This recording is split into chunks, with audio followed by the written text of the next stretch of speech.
Hey guys, welcome back to Field Notes. If you're new to this series, my name is Ben Stiganga. I'm a field biologist with the Orianne Society, and every month I put out a video about some aspect of our current field work or an animal that we work with or something along those lines, basically notes from the field.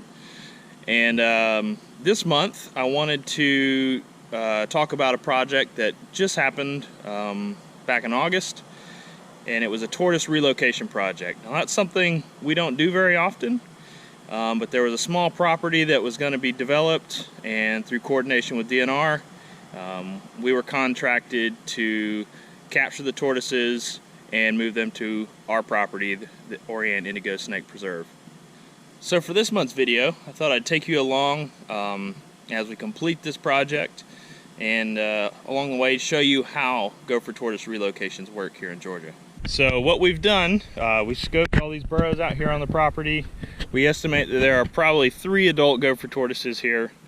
And what we've done is we've gone to each burrow and we've set traps for them. So it's essentially a large mammal trap. Same thing you'd use for a possum or a raccoon. We basically fit them at the front of the burrow and then cover the half of the trap with burlap. So the idea is the tortoise will come up when it gets sunny, comes up to bask or to forage, and he'll wander into the trap, trip the plate, and the door would shut, and then he'll have that burlap to give him some shade. And we'll check these traps multiple times a day. That way they're not exposed to the elements too long. And hopefully, over about the course of a week, we'll have all the tortoises trapped. Now we could also use pitfall traps. That's another way to do it. Same thing, just dig a hole, cover it with burlap. The tortoise comes up to thermoregulate or forage, and it falls into the pitfall. However, it's harder to shade a pitfall trap, so you have to check it much more frequently. So right now we're starting off with using the live mammal traps, and we'll see how it goes. So I'm here on the Orianne Indigo Snake Preserve, and this is our relocation site. As you can see, we've got a big area fenced off with silt fence. Got 500 feet of silt fence. This is the release pen, and what we're doing is what's known as a soft release. So that means when we bring the tortoises to the new site, we don't just toss them into the habitat and let them fare for themselves. What we do is we pin off an area with suitable habitat. We put them in here for X amount of days. The exact number escapes me at the moment, but we put them in the pen and let them acclimate to their new surroundings. We give them starter burrows. We dig about 3 or 4 feet into the ground, so they have a place to get out of the elements, be safe from predators, and from there they'll often dig their own burrows, continue with the starter burrows, or dig their own elsewhere.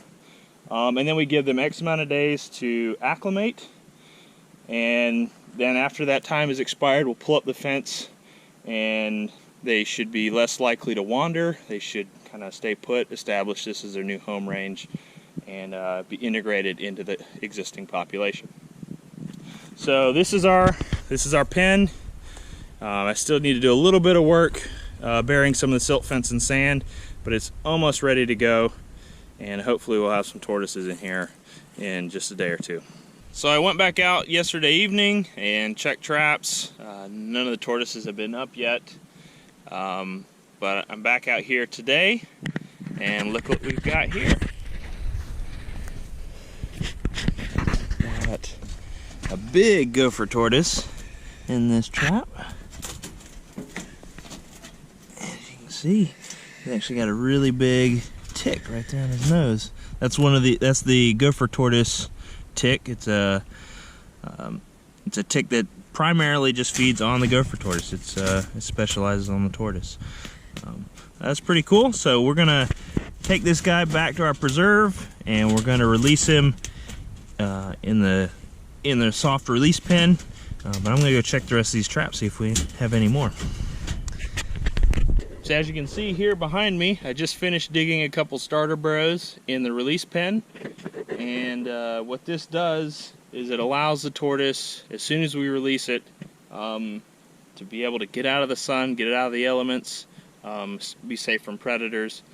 And so the tortoise may continue using this burrow, may dig it out deeper and make it into a full-fledged burrow, or it may move on and choose a different site within the pen to dig another burrow. But either way, this gives them a good start and gets them out of the elements initially. Alright, so here's that big male that I caught. He's been marked. He's been given a unique notch so we can keep tabs on him, find him again. And he's ready to be released. So I'm just going to put him in the starter burrow. There you go, buddy.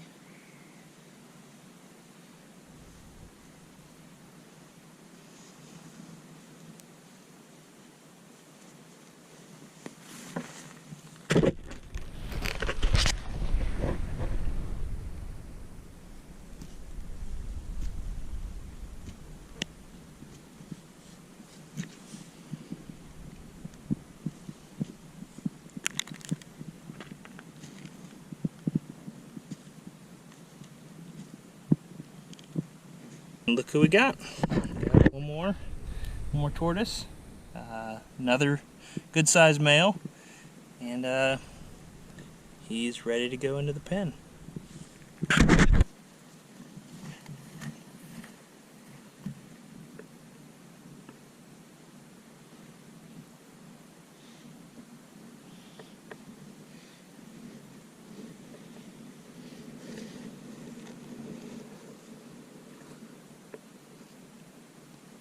Alright, so it's been a couple days and I'm back out here on in the release pen. We got the third tortoise off the construction property, and it turns out that we've got a big female, which is exciting. Other two are males, so it's nice to have another reproductive female being placed on this property. So that's exciting. And I've been checking some of these burrows out here, and the tortoises that we released before have been modifying them a bit, so they're looking more and more like actual tortoise burrows instead of starter burrows. So that's exciting. They seem to be adapting pretty well, settling in, and we'll keep monitoring them over the next couple months.